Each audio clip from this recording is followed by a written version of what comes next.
Oi pessoal, tudo bem? Então, nós vamos trabalhar com uma revisão do conteúdo que nós já tínhamos visto em sala de aula. Essa revisão, ela é do capítulo do conteúdo da capa da revista, das páginas 2 até a página 13. Então, se vocês quiserem, já está com o material em mãos para acompanhar. Nesse capítulo, nós estudamos a capa da revista. Então, o principal objetivo da capa da revista é revelar parte do conteúdo para atrair o interesse desse leitor. Nesse capítulo, nós trabalhamos alguns tópicos aqui, entre eles a linguagem verbal e não verbal, o sintagma nominal e o sintagma verbal, a frase, o núcleo e os determinantes, a ortografia do G e do J e a diferença entre grafia e fonema. Correto? Então, vamos lá. Esse quadro aqui, ele está lá na apostila de vocês na página 9, se vocês quiserem acompanhar. Então, aqui ele está dizendo para nós o seguinte, o que é essa capa da revista? A capa da revista nada mais é do que a embalagem. Essa embalagem, ela precisa chamar atenção para que o leitor compre essa revista e leia.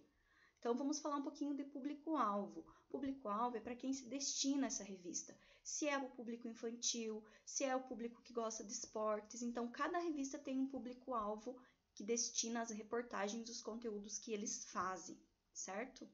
Então, eu tenho aqui, o que é o título da publicação? É o nome da revista. Então, onde que fica esse título? Ele pode ficar centralizado ou à direita ou à esquerda, tanto faz.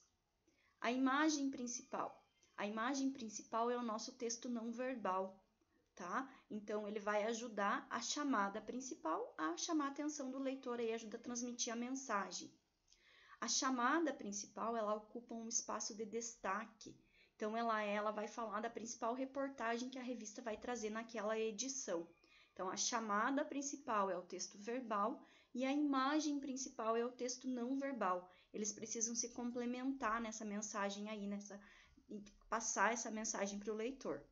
Além da chamada principal, existem as chamadas secundárias. Aonde que estão visualmente essas chamadas secundárias? A chamada principal, ela está no meio da revista, ela está centralizada. Então, as chamadas secundárias, elas vêm geralmente nas laterais, um pouquinho mais abaixo da chamada principal. O que são essas chamadas secundárias? São os assuntos que também estarão presentes com menos destaque dentro da revista. Então, a revista tem um assunto principal e vários assuntos secundários, assuntos menores, digamos assim, que vão ser tratados também nesta mesma edição, certo? Aqui eu trouxe para vocês alguns tópicos que estão lá no caderno de atividades, se vocês quiserem acompanhar, na página 2. Ele traz para nós, então, a diferença entre frase e sintagmas, certo? Então, eu tenho aqui, ó, o que é uma frase? É uma unidade, um bloco, né, de comunicação com sentido completo, podendo ser formada por uma ou mais palavras. E uma frase, ela pode ser dividida em unidades significativas menores, as quais são chamadas de sintagmas, correto? Lembra que a prof conversou com vocês? Uma palavra, desde que ela transmita uma mensagem completa, ela é um sintagma. Uma imagem, desde que ela transmita uma mensagem completa, ela também é um sintagma. Lembra que eu dei o exemplo para vocês da palavra socorro? Transmite uma mensagem completa. A imagem do semáforo, que é o texto não verbal, então ela transmite várias mensagens, é um sintagma também, certo? Então, o sintagma é esse bloco de sentido, tá? Desde que transmita uma informação, ele é um sintagma.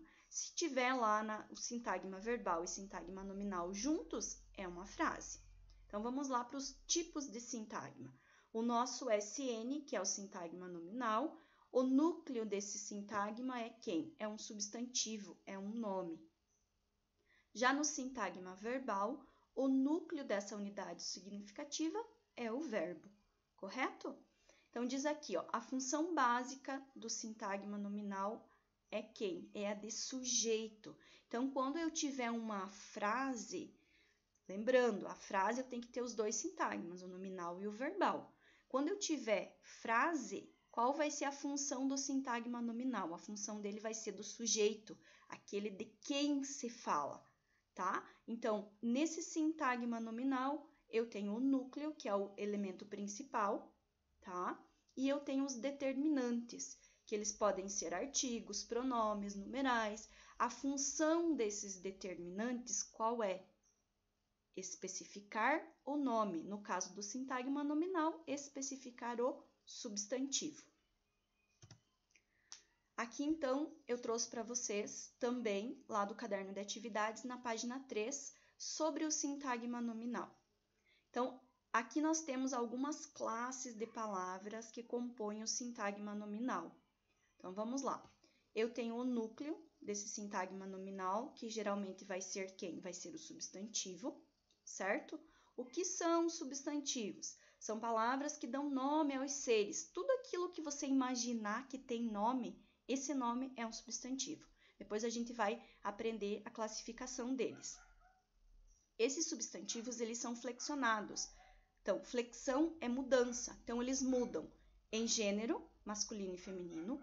Eles mudam em número, singular e plural. E eles mudam também em grau, diminutivo, aumentativo ou normal. Então, vamos lá. Isso sobre o núcleo. Então, núcleo, no caso do sintagma nominal, substantivo.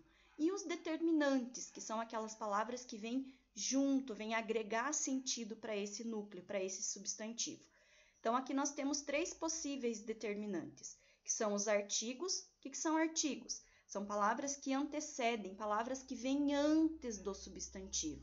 O que eles fazem? Eles determinam a definição ou a indefinição. Eles vão dizer se esse substantivo é determinado ou indeterminado, correto? Por exemplo, o cachorro determina, é aquele. Um cachorro pode ser qualquer um cachorro, certo? Quem que determina ou indetermina esse substantivo cachorro? O artigo, correto? O artigo também é flexionado, então ele também sofre mudanças em gênero, número e não tem a questão do grau. Então, o artigo ele só é flexionado, ele só sofre mudança em gênero e número. Lembrando que esse artigo, ele sempre vai concordar com o substantivo que ele está atrelado. Então, se o substantivo está no masculino, o artigo que acompanha, ele é um determinante, ele vai acompanhar, ele precisa estar concordando. Então, substantivo no masculino, artigo no masculino. Substantivo no singular, artigo no singular. Os determinantes, eles podem ser também o quê? Pronomes. O que são pronomes? São palavras que substituem ou acompanham os substantivos. Então, se eu não quiser dizer, por exemplo, o cachorro, eu digo ele. Ele é um pronome, então substituiu o nome cachorro. Os pronomes, eles são flexionados em gênero, masculino e feminino, em número, singular e plural, e tem uma flexão diferente aqui, pessoa. As pessoas do discurso, que são a primeira, a segunda e a terceira, certo? O eu, o tu e o ele, as pessoas do discurso. Além do artigo e do pronome, nós temos quem mais? Os numerais.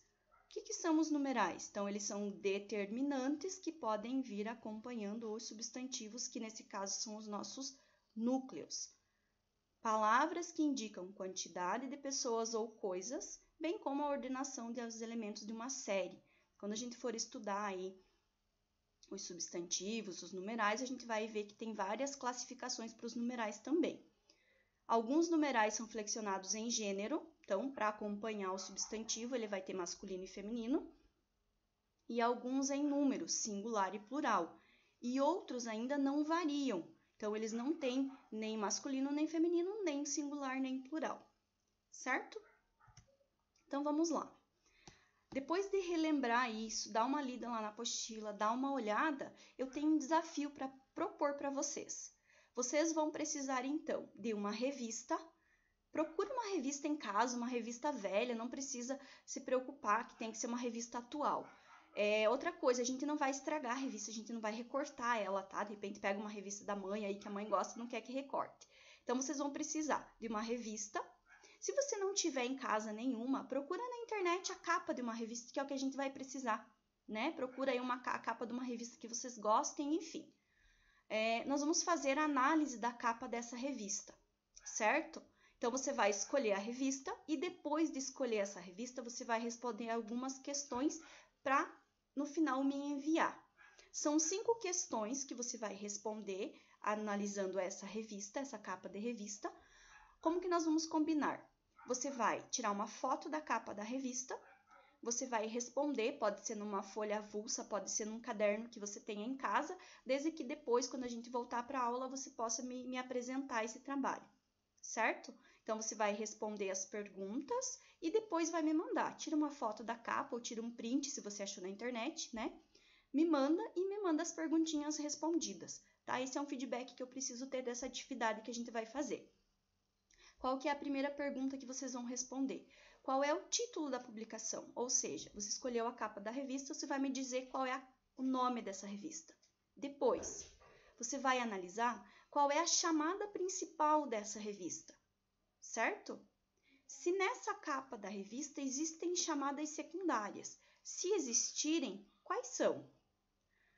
No número 4, você vai descrever a imagem principal, ou seja, qual é o texto não verbal apresentado nessa revista. No número 5, a chamada principal, ela é um sintagma nominal ou verbal. Então, você vai dizer qual dos dois que é e por quê. Se ela é um sintagma nominal, por quê? Se ela é um sintagma verbal, o porquê. Você vai justificar para mim. Lembrando, então, tira uma foto ou um print dessa capa da revista, responde as perguntas, tira uma foto e me manda no meu número particular que tem aí no grupo, ok? Bom trabalho, pessoal! Aguardo vocês na próxima aula.